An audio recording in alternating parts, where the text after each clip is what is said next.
welcome back to Math with Rhyme or Reason. Today what I'm going to do is deal with fractions and other numbers that are divided by in your radicals. So for starters, if we have a fraction in the radical, at this point in your mathematical career you're not allowed to have radicals in the denominator. It's bad grammar. So what we're going to do is we're going to create another 7 in jail so that we can break one of them out. This is referring back to jailbreak, which I talked about in my previous video. So I'm going to, this is, first of all, let me be clear, that this is the same thing as that, which is where the problem arises. Now you can see that there's a root 7 in the denominator. So I'm going to multiply to give the root 7 a friend to break out. Now, because I can't change the value of the fraction, I have to multiply by 1. So I'm going to multiply top and bottom by root 7 so that I keep an equivalent fraction. Now, the numerator, they're both in jail, so I can simplify them to root 14. And the denominator, one of the 7's got out, and one of the 7's didn't make it, so we have just 7. And nobody's left in jail. Now it's tempting to want to simplify the root 14 and the 7, but you can't because the root 14 is in jail and the 7 is not. So that's simplified. Now what if it's a higher security jail? So for example, like that. Now for the purpose of this video and the ones regarding radical math, I'm assuming that my denominators aren't 0. In other words, x can't be 0 because then I'd be dividing by 0.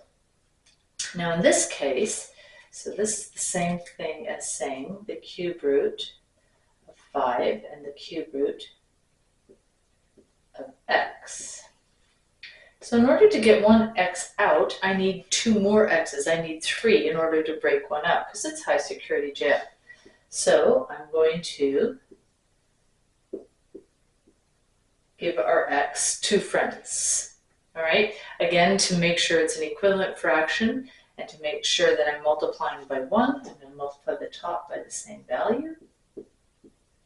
Okay, because the jail is the same, and that gives me the cube root of 5x squared in the numerator and just an x in the denominator. And again, you can't simplify anything because this guy's in jail and that guy's not. All right. Now, if we talk about a slightly more complicated denominator, so for example,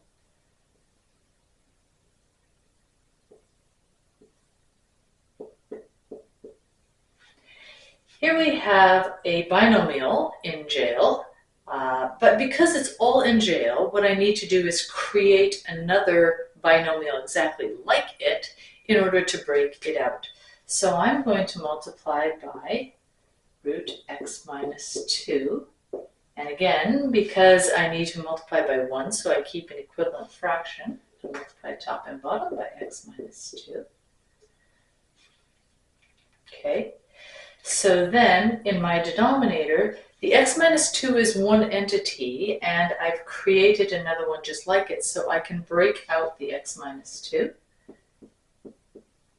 And in the numerator, I have 4 times root x minus 2.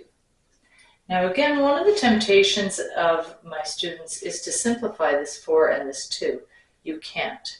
And the reason is because there is no, this is added and subtracted, this is a multiplying. You can't simplify a fraction unless there is a multiplication involved in both. So my mantra in class is if you don't have a greatest common factor in the numerator and or denominator, you can't simplify. So this cannot be simplified.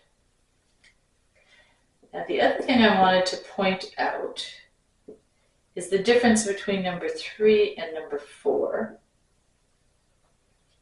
In this case, the minus 2 is not in jail, just the x. In this case, the whole thing was in jail. So I had to multiply by exactly what was in jail to create another thing to break out. But in this case, I don't want to multiply by just root x because Well, I'll show you. If I multiply by root x, then in the denominator, the numerator would just be 4 root x, that's fine. The denominator, though, we would have root x times root x, which is x, that's fantastic. But we would still have our root, because when we multiply the root by the 2, you'd have the negative 2 root x. So it's not going to work to multiply by root x. The other thing, again, note, is you cannot simplify this 4 and this 2. This is a subtraction. There's not a GCF. Can't simplify. What I am going to do is use the difference of squares and multiply by what's called the conjugate. So I'm going to multiply by root x plus 2. Well, making sure I multiply by 1. So now, in the denominator, if I FOIL out the denominator, you can see what happens. So I multiply the root x by the root x, I get x. If I do the outside, I get plus 2 root x. The inside is minus 2 root x. And then the negative 2 times the 2 is minus 4. In the numerator, I have 4 times root x plus 2. We'll see if we can simplify in a minute, but I don't think so. All right, in the denominator, you have 2 root x minus 2 root x, that's 0. So my denominator will just be x minus 4. My numerator, you can either leave it like that, or you can multiply it out, depending on what your teacher likes. Either way, you cannot simplify that 4. You cannot simplify the 8 and the 4.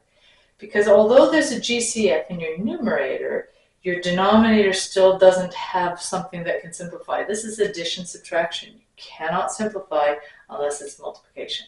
So that's done, okay? Let me do one more, and then I'm going to talk about what happens when they're in different jails, but we'll do that in the next video. Okay, so one more of these. If we had, so I'm going to make that a root x minus 2 again. Oops, minus 2. Okay, so in this case again, I'm going to need to multiply by the conjugate because not everything is in jail, just the root x. So I'm going to multiply by root x plus 2. And again, I want to multiply by 1 so that I don't change the value of the fraction. So now I have to FOIL numerator and denominator. So in the bottom, I'll have x. The plus 2 root x minus 2 root x is 0. So minus 4 in the denominator. In the numerator, I'll have 3 times root x. I have 6, that's the outside 2, the inside 2 will add to x, and the last 2 will be 2 root x. So on this one I can combine some things, rearrange it a little bit. My numerator will be x plus 5 root x plus 6. My denominator will be x minus 4. Okay.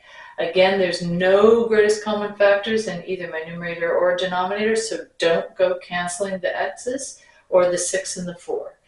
That's as simplified as it can be. So you're done. Okay. In the next video, I'm going to talk about what happens when you have different jails, and we're going to use fractional exponents to help us out. See you soon.